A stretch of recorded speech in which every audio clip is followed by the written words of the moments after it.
There is an old adage, one that you might have heard from a grandparent or village wise person, the one that says, you get out what you put in, meaning your efforts are matched to some degree by the results or the output. Now take our nonprofit, Pioneer Knowledge Services, who delivers this cool program that you're listening to right now, takes a bunch of effort that you don't even see. We hope that you obtain value from our efforts to deliver it to your powers of reason. Here is where you come in. You, the listeners. Make our efforts rewarded. Consider donating to keep us moving forward. Visit pioneer-ks.org and click on donate. Pioneer Knowledge Services welcomes you to the next Because You Need to Know. I'm your host, Edwin K. Morris. I serve as president and founder of this organization, and we are thrilled to offer this educational program. These design conversations bring you people's experiences from all over the globe in the field of knowledge management, nonprofit work, and innovation. Hallo und guten Tag aus München. Ich bin der Lukas. Ich arbeite im Knowledge Management und freue mich auf eine coole Session heute. Good morning from Munich, Germany. It's Lukas working on knowledge and many other topics. Spent quite a bit of time in consultancy and always running around with an open eye. Currently working for MHP, which is a subsidiary of Porsche, basically a big IT consultancy. I have the official role of the head of knowledge and sales excellence. One of my focuses is on knowledge, and then it's really about connecting it to sales processes and capabilities that we have in order to keep the machine running, in order to get our consultants out to work. I love to work with people. Knowledge is my topic, but in the end, I'm also a people person and really like to engage with different people who like my topics, who don't like my topics. It's always, for me, the imperative is really to connect with people and to talk about what life is about and to talk about how to move things forward. I'm inspired when I can collaborate with cool people, when I can collaborate with diverse people, and when I can really push people to the edge in the very positive sense, so really bringing out new ideas, bringing out new initiatives and challenging the status quo, as we say, but I really mean that, and like to strive for a better future and like to strive for making things even better than they obviously already are. One thing that's cool around me is that I actually live 3 or 4 kilometers away from where the Oktoberfest just happened. The city is always going crazy in September and October. We had roughly 7 million guests in 2 weeks, honestly. 7 million people. Not like you just walked down the street and came to... That's people that flew there for Oktoberfest. It was quite a blast. Wow. That's amazing. I spent one day at the Oktoberfest. It's always enough for me as a Bavarian. Well, it's kind of interesting when you talked about pushing people in a positive way. Is that with a carrot or a stick? Yeah. And... do you try to just inspire them to do it themselves? I'm more on the carrot side of things, right? I mean, sometimes you need sticks. Yeah, when processes don't work as you intend them to be, or if people are too negative with regards to pushing change forward, right? Yeah. You're definitely more on the carrot side of things, and I really try to walk the talk together with them. I'm not the biggest fan of say, hey, do this and you're gonna be rewarded. I'm more the fan of just doing things together, developing ideas together, and also having a joint party once the job is done, right? And once we actually moved forward. So how does an organization as big as yours, and I just looked at your website, and you're about 4,500 people, is that right? Yeah. 4,500 people in a whole bunch of different countries.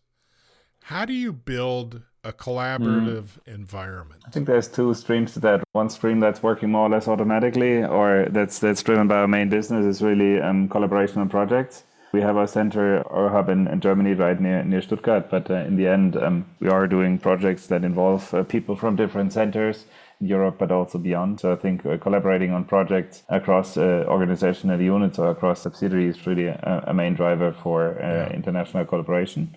The second driver is really on the knowledge side, right? Really about connecting people and talking about topics that might be off daily business, right? Topics that might not be in the daily business as yet. Talking about portfolio topics, talking about new technological things that pop up in our world, where we definitely need to get our heads together and shape them. I think those are the 2 parallel streams that I would see here as a main driver, right? And the third one might be our culture, really our mindset of how we want to collaborate, how important partnership is, and how important it is to really strive for that joint vision of making the world a better place. That all sounds good, but I know some people, and not all people are collaborative. Yeah. Not all work cultures are set to do that either. So how did your organization build this culture Really, it sounds like what you have is an organization that's organically Yeah. people Part of friendly. that comes from our origin as a consultancy. So, I mean, we can obviously build borders and we can strive for building silos, but in the end, we are only successful as a company once we collaborate and once we deliver value to our clients. So I think that in the end, the imperative that we strive for. On the other side, our company up until the beginning of the year was built and scaled by one person that actually founded the company in 1996 as an entrepreneur, and he built the company. He was in the role of a CEO until middle of the year, actually, and he kind of walked the talk until we reached 3,500 or 4,000 people that we have right now, right? So entrepreneurial spirit, that kind of owner person and so on, also helped us on that pathway towards actually being a people culture. That being said, obviously, like in every organization, in every set of people, that's more than one, right? We have conflicts, we have a kind of competition, we have challenges and so on. But I think the overall imperative for collaboration, for striving for a joint target and so on, right, is an imperative of our culture here. Yeah, when we meet people on the street, it's not like, oh, who are you? Not sure, right? It's really open-minded and people greet you and people start to interact and people dare to ask questions, right? And that's not what you find in every corporate nowadays, right? Yeah, that's a fact. That is a fact. Well, it's interesting to find out that the entrepreneur behind MHP ran it. I mean, you're talking at least a decade and a half, 2 to 3 decades. Yeah. That is amazing to take something from an entrepreneurial set from small and scaling up with it. I've experienced myself as an entrepreneur. I'm good at starting stuff, but the growth and management is not my bag. So it's interesting that this individual had that, whatever the magic was, that made that possible and created such a culture. And I wanted to bring up the idea of a consultancy versus a sales organization. I think there's a different mindset, and depending on the corporate culture, the consultancy is built to make each other smarter in order to serve whoever the customer is. That's the ultimate goal, right? So that's where that collaboration gets a good start. What advice would you give to any organization trying to get a more collaborative, not agreeable, but collaborative culture going at their organization? I think in order to be really collaborative, you need to look at the element that's involved in being collaborative, meaning the people side of things. I'm seeing that in my role as head of knowledge every day, more or less, right? That people kind of scientifically join forces and get into some top-down defined projects. And now it's like, and I heard some speech about that at the conference in Berlin last week. Really, those top-down administered community groups or working groups or whatever you call it, right? It's like, hey, you need to collaborate on a project. I find that kind of dangerous because in the end, I mean, I'm always a big fan of people wanting to collaborate and people who have an intrinsic motivation to actually strive for a topic. I feel like one might go for a blended approach in the sense of having some top-down defined projects and some bottom-up initiatives, right? I think that's something that works and that also fosters collaboration. But in the end, I think one should be careful with the top-down defined groups. I mean, projects is fine, but once you start kind of putting name tags on the project, I think you should be really careful in the sense of whom you put together. If it's top management who puts together the project team or if the team can nominate themselves. It's a small change, right? It might sound like, okay, it's inefficient in the end, right? Because we need to wait for people to sign up and so on. On the other side, if you look at the contribution that everyone makes and the support and the commitment about the behind the project, right? I think that's quite a change in perspective and quite a change in speed. That idea of creating a project and asking for who wants to work on this project seems like an alien concept to me in my experience because, you know, hey, we got to get X done. You, and you go get it done. That's the normal. I think the expectation should go towards what you're saying, where you set out the design and the purpose and intent and the project. Yeah. Okay, who wants to jump on this? Because then you get people with passion that want to be there. And in the end, I think that's also something that helped talking about the growth of our company in the past years. I think that's also something that really helped our development because we only grew organically, so we didn't buy any company as yet. It's 100% organic growth up until today, meaning that people in the company for over 20 years, some of them I have quite close contact with, and they really live the company. They know it. Back in the days, they knew everyone, so it's like, oh, I don't know where to go. I need to call colleague XYZ. He'll figure it out. I think that's also something that helps to the company to grow organically. That helps the culture to grow in a way that we want it. On the other side, it also helps if you twist it around and think about those top-down projects. As long as management knows whom we have and who knows what and who wants what, that also makes things a bit easier and more efficient, let's say, also in a top-down setting, as I just mentioned.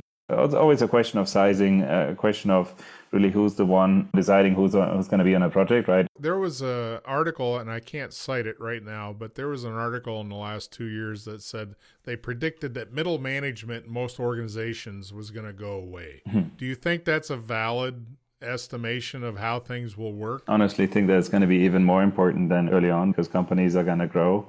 I just spoke to one of my junior leaders in my team about the sandwich position that she's in, the people from top and people from the bottom that actually, or people from both sides, as I prefer to say, right? People from both sides are reaching out, coming up with requirements and questions and complaints and you name it, right? So in the end, I think one can always discuss the span of control of leaders. That's a discussion that's particularly interesting and en vogue, let's say, in the consulting industry. The larger the span of control, the more people you can manage efficiently. That's a true point, and I get that, right? All the technological changes that we are encountering, all the new tech that's coming up, that we really should keep up is the people flag in the end, and making sure that we actually continue to take care and take even better care of our people moving forward. And I'm not sure if that's going to be feasible with that big distance. And on the other side, if a CEO or a C-level is suddenly responsible for managing, I don't know, a couple hundred people, I'm not sure how that's going to fit their schedules, right? Yeah. Right. It's definitely a challenge, I would say. Yeah. What would you say are your top 3 tools as a knowledge management professional that you rely on heavily? I think Teams is right now quite an important tool to connect with people, to foster community work, to interact on topics, to have some first discussions. I'm not the biggest fan of doing too much in written, so I'm more the person that likes people to connect and likes people to interact with each other. Email is fine, but I think it's really about getting people connected. So I think one thing is Teams/Outlook. The other one might be our knowledge platform that we built for our company. It's not the most heavily used yet, but that's also about cultural change, about getting the organization to onboard even better than they already do on our journey, which is obviously a long-term transformation. The third one, having a hard time thinking about a third one. Can the way you talked about the collaborative element in your organization, the word that came to me was community of practice. Yeah. I mean, would you say that's a big part? It definitely plays quite a big role. With us, it happens mainly in Teams since we don't have another platform for that. So that's why maybe it's about calendar management in Outlook. It's about connectivity in the broader sense in Teams, and then it's about our knowledge platform with collecting content. Maybe those are the 3 forces that we're looking for. The thing you talked about, onboarding folks into this culture, I can't remember how you said it, but it was absolutely genuine. How do you hire to get people you want that are going to be collaborators? Funny, because I just came out of a training today where we talked about introducing semi-structured interviews for our recruiting process, where we not only look at the more content-related aspects of a candidate, but we also looked at competencies and what's must-haves and what's nice-to-haves in terms of what we require. In the end, I think it's really about trying to find out as much as possible about a person before you hire them. I hear that quite a bit, that people, especially in the technical space that we're working in, people are looking at, okay, do I have cloud certification XYZ? Do we have this? Do we have that? Do we have all the required work experience, right? But in the end, I mean, what we better should look at as well, in addition to the more content part, is really about the personality, about competencies, about collaboration skills, goal-oriented leadership, client orientation. I think that's also quite a big topic, right? How to actually collaborate with your client in a very efficient and effective way. Whoever that client is, by the way, right? It might also be internal clients, internal departments that you collaborate with. And I think the devil's really in the detail, and the devil's in looking at both sides of things. I mean, it doesn't help to hire someone who's the most collaborative person ever, jumping on the table at every Oktoberfest party, right? It doesn't help to have the tech nerd either who doesn't speak to anyone else, right? I think there's plenty of extremes here. What I'm trying to say is I think it's really about looking at different perspectives of people and making sure that it's a good fit for the particular position, but also one step further to look at, okay, that's what we also discussed today, right? Are we hiring people for our team, or are we hiring people for our company? That's quite it's quite a big question in the end, right? I mean, first of all, you obviously hire for your team, but your team is not working on an island, right? Without any connection to the outside. Whatever team we're hiring into, we're also hiring into the broader context of our organization and into the broader context of our culture. That sounds like to me is you're hiring. It's a dichotomy of hiring for what you need today and hiring what you're going to need from 5 years from now. Yeah, you're trying to future-proof where you're going by making sure skills and aptitudes and all those things that people can adapt to whatever's next. It's about that, and it's also about kind of having people that fit the broader mindset, right? That fit the culture and so on, and that by doing that, one can also kind of grow the mobility within the organization, right? I mean, consultancy, when you talk about the classical consultancy, not about corporate functions, we're reorganizing almost every year. There's some smaller changes happening every now and then, and that's totally natural from the consultancies that I got to know. But what I'm trying to say is, as long as you have the right mindset, right, people can adapt to a new setting. I think it's about that general mindset that obviously also makes us future-proof, as you said, but it's also about really mobility and also keeping the team, everyone engaged. Talk about the entrepreneurial mindset. That's really important within our company, so that people are also eager and willing and committed to change in the end. Because, I mean, what does it mean to join an organization like that? It means constant change, right? It means adapting to new topics. It means adapting to new leaders, to new abbreviations, you name it. Yeah. That requires a continuous learner. Not all people are engaged in continually learning and changing. Is that one of the indicators for when you hire? It's like, oh, what was the last class you took? Or, what have you learned lately? Yeah. Or how do you...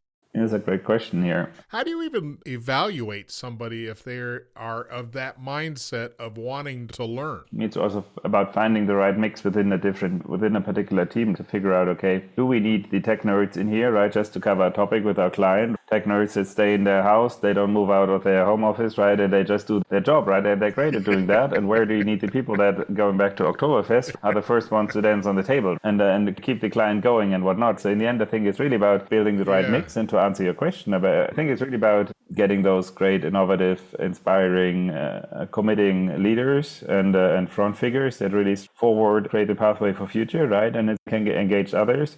And then it's about people who actually are first followers, second followers, and so on. And then it's about people who do a great job, but are simply not the most pushy persons. Keeping that in mind also when people are leaving the company and some new people coming in, people going out, people switching roles. It's not about, okay, I look at that 1st of Jan and then it stays the same. As a leader would like to wake up to and look at every day in the end, or at least once a week, right? Talking about team dynamics, external influences, new projects, what you name it. What did you learn at the KM conference? And let's first title that. Okay, this is the what KM conference and where was it? So last week I was in Berlin at the Knowledge Camp organized by the German Association for Knowledge Management, GFWM. It's basically a bar camp format by origin where people can come with their topics. Basically, if we were to take it to extremes, we wouldn't have an agenda and we just come together and push our topics. What they did was to have a combination of curated track where they had, I think, 25 or so speeches. And they also had 3 rooms available. So I think almost 40 seats for spontaneous topics. So it was quite nice. You asked me what I learned on the conference. I think a couple pointers. One thing is that knowledge workers in Germany and in general share joint challenges. I also talked about my approach for how I build up knowledge at MHP, right, in my current role. And many people nodding in the audience. Yeah, we're just about to start clapping, right, because they were so engaged. It was less about tech topics. I was at another conference in Dublin in June where we really talked about the Gen AI impact on knowledge management and the impact of knowledge management on AI. But the Berlin conference was less, from my experience, less tech-focused. Obviously helps me with more of the people mindset. I mean, even though it was my first time going there, it felt like a family gathering in the end, right? So I met some people from before. It's like, hey, I only talked to you by phone so far. I said, yeah, I got to meet you, right? And it was quite inspiring. Basically, we had a blank mural sheet where people could fill their topic, which to me was quite unusual. I hadn't been to any bar camps before, right? But generally speaking, I think it's a great approach for just getting to the topics as they come up. So there might be spontaneous topics that you woke up with. There might be topics and questions that you have been carrying around for weeks and months and years. And they're quite engaging. Yeah, I think it's a good mix. That is a great community builder because I saw your face when you started talking about it because you're like, it's a family gathering. Now, not all family gatherings are positive, but this one was. I get it. Yeah. It is a way to network and connect and collaborate in a purposeful way. And I like the idea that it was kind of do what you like kind of free form a little bit, like open mic night kind of thing. So that's kind of fun and creative. With that fresh in your mind, can you define for me what you define knowledge management is? That was a hard transition here. I'm going to try and grab the ball. I think knowledge management, I think it's about knowledge and it's about management, right? If you take it in two words, knowledge is really about everything one should know when onboarding, when joining a new project, when embarking on a new journey, everything one actually develops and learned when going through changes and going through new projects. It's quite undefined. It sounds quite fuzzy, but in the end, that's what it is. So from my perspective, it's not about finding the right definition for knowledge itself, but it's really about asking the relevancy question and asking the relevancy question not only from an organizational point of view, but also on the very individual term, right? Mm-hmm. We also discussed the topic of exit interviews again and again in knowledge. So talking to people who leave the company. I'm personally not the biggest friend of that. From my personal view, you should start this discussion when people join and not when people are about to leave or already are leaving. In Germany, you have a saying, don't stop people who are traveling. So in the end, I think that's where it's about, right? When you talk about exit interviews, or don't hold back traveling people, right? Yeah, I like that very much because you're right. It's counterintuitive to some people to think, oh, you're helping somebody out the door. But if they're already heading out the door, what are you trying to stop them for? Yeah. And also in the idea that you're going to try to get some goodness out of them, some knowledge and some tacit knowledge. Ideally, and it sounds like your culture does this fluently now, is that you're sharing and developing knowledge and collaborations and expressing your knowledge as you go daily. So it's not like you have to wait till the end to say, oh, give us the goods. Give us what you got. I think we are going to have a discussion with our CEO, incoming CEO in 4 weeks' time, right? And I got the question from him, like, how is exchange actually happening in our company? How are people actually interacting? Which I found interesting as a first question from an incoming CEO. In the end, that's really what it's about. And that leads me to my second part of knowledge management. I'm quite sure that knowledge is happening everywhere, right? People learn new things every day. No need to talk about that. But for me, it's not about creating processes for the sake of having processes, creating guidelines and checklists and I don't know what, right? But for me, it's really about listening exercise, listening into how people's everyday life actually looks like, how it ought to look like and how it should look like. And looking at the demands that we have in the company and to map those too. Talking about procedures and guidelines, there might be guidelines that actually led to nowhere because it didn't fit to people's everyday life, and B, nobody needed that content. And in the end, that's really about finding the good match between the demand that one has in a sales context, in a project context, in an individual learning context, and mapping that to or making that work in a way that actually fits the everyday life of our people. And I think the challenge that we have right now with the job that we have right now with our knowledge program at MHP is really I think we have a good understanding of the demand. We have a good and even better understanding of what we actually need to make and bring forward and produce, if you will. And on the other side, we do plenty of people work, talking to individual consultants, talking to top management, talking to middle management. I think right now the big thing is really put that into perspective and then building a pathway in order to really embark as many people as possible on that journey, right? I'm going to have to summarize it like this. The interaction and engagement of your people in the workplace sounds like you're really kind of hanging your hat on the idea of communication, period. Listening, expression, conversation, have an opportunity to be people in an organization versus heavy to process and technology and did you fill out this report? Did you blah, blah, blah, blah, blah, blah, blah. Yeah. There's got to be a mix of that because you've got a dispersed organization, a lot of things going on, so there has to be expressed knowledge captured somewhere.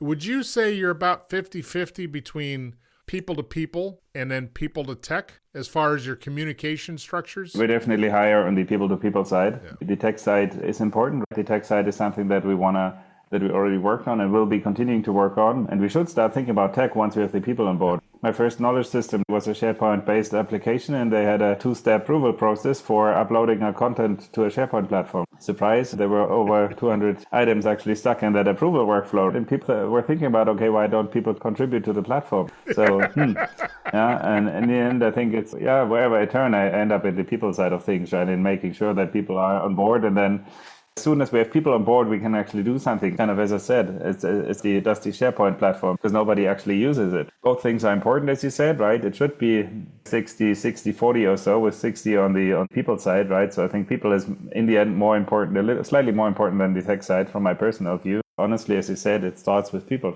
It all started with your concept of inspiration. Going back to the carrot and the stick. Yeah. How do you inspire somebody to care and to engage and to be involved? And I think most organizations face that same challenge, especially in an organization or an industry that may have a lot of transitory people. They come and go, so you don't have any consistency to some degree. So it's always going to be a challenge. Give me your final thoughts on what advantage does generative artificial intelligence provide for a company? When you think about Gen AI and the impact of organizations, I often think about tools and big machines that are used in farming. In the end, there was a life before those machines where we worked with horses, where we worked with cows, and we did our farming. We survived. We had some grain. We had whatever. With all those new machines that are on board, life gets particularly easier for the horses, but also for us, and we have an efficiency increase. But it was possible before that. And that's an analogy with regards to Gen AI. There are some processes that are going to be much more efficient and effective being supported by AI. But in the end, we cannot deny that AI is not going to substitute everything we do. And it's definitely not going to solve the people problems and people challenges and people chances, to put it positively, that we have in our organization. Technology can help us out on some standard tasks and so on, and maybe on some more repetitive tasks. But it's about creating space for that you can use for other more creative, more innovative, more human. So in the end, what I'm looking at is AI in the sense of artificial intelligence. Yes, great. But one should not lose sight of the non-artificial intelligence activity that we have that the machine definitely doesn't have, if you ask me. Yeah, well, you bring up a hot point right there. The true creativity is in the human framework to a degree. The unpredictability of where things are going to go with the combination of bio and tech someday, we may enhance ourselves to be more creative. But right now, generative AI is, as you said, it brings a better efficiency, right? It brings a new efficiency, an ability that wasn't there before. But will it be the end all? Yeah, I agree. I don't think so. I think it's going to be a new tool in our toolbox, Yes. right? I think it's going to be a new tool in our toolbox, but it's not about getting rid of the old tools, right? Gen AI can apparently solve every problem we didn't know we had, right? But yeah, maybe that's not the end of the story. Yeah. All right, my friend, you have a great conversation ahead with your COO. Let's hear what things are going like in another couple of years. I'll give you a call back. Will do. Looking forward to that. Thanks. Thank you for joining this extraordinary journey, and we hope the experiences gained add value to you and yours. See you next time at Because You Need to Know.